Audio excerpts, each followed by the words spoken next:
शार्वं स्वर्गात् पशुपतिशिरस्तः क्षितिधरं महीद्रादुत्तुगात् अवनिम् अवनेश्चापि जलधिम् अधो अधो गङ्गेयं पदमुपगतास्तोकमथवा विवेकभ्रष्टानां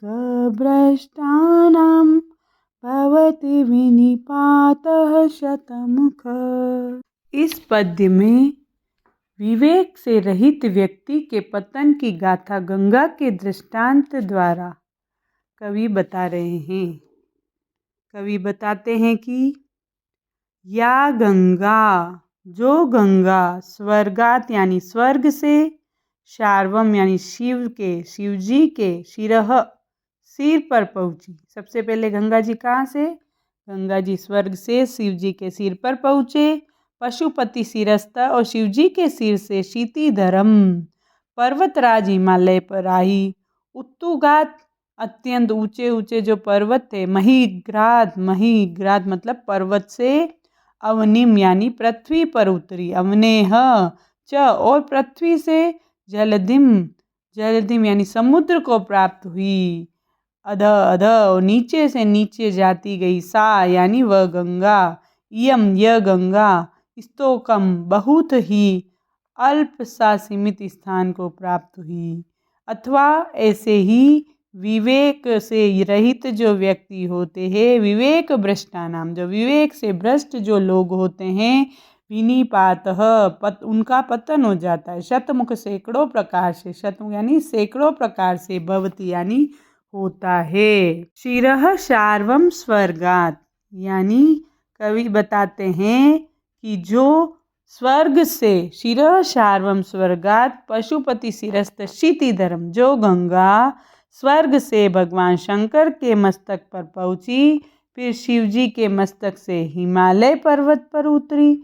हिमालय महीद्रात उतुगात अवनिम अवनेश्चापि जलधिम, और हिमालय से तत्पश्चात उस ऊंचे पर्वत से धरती पर आई। अवनिश्चापि जलधिम और पृथ्वी से समुद्र को प्राप्त हुई। जलधिम यानी समुद्र को प्राप्त हुई। अधो अधो इस प्रकार वह गंगा क्या हुई?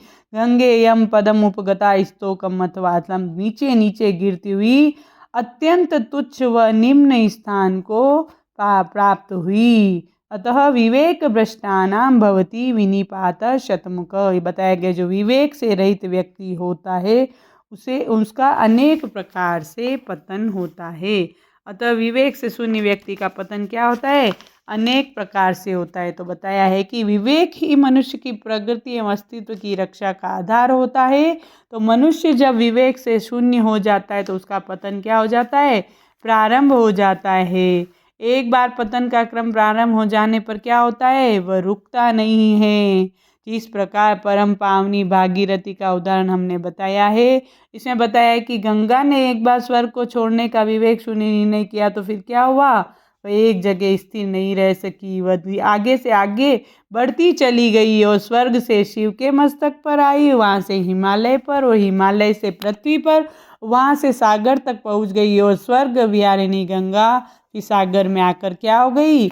विलुप्त हो गई। तो उसी प्रकार बताया गया है कि जो विवेक से रहित व्यक्ति, विवेक से भ्रष्ट व्यक्ति जो होता है, उसका एक बार जब पतन स्टार्ट हो जाता है तो फिर उसका संभलना कठिन हो जाता है। अधः पतन की सीमा भी नहीं रहती। यदि हम किसी एक दुर्व्यसन में मूर्खतावश फंस गए, हमने कोई गलत कार्य कर लिया, दुर्व्यसनों के दुष्चक्र में जब हम फंस जाते हैं तो क्या होता है?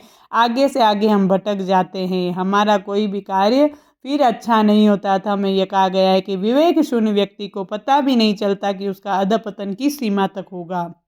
तब मनुष्य को अपना विवेक नहीं खोना चाहिए और अपनी मर्यादा का उल्लंघन नहीं करना चाहिए। हमें विवेक से युक्त रहना चाहिए। धन्यवाद।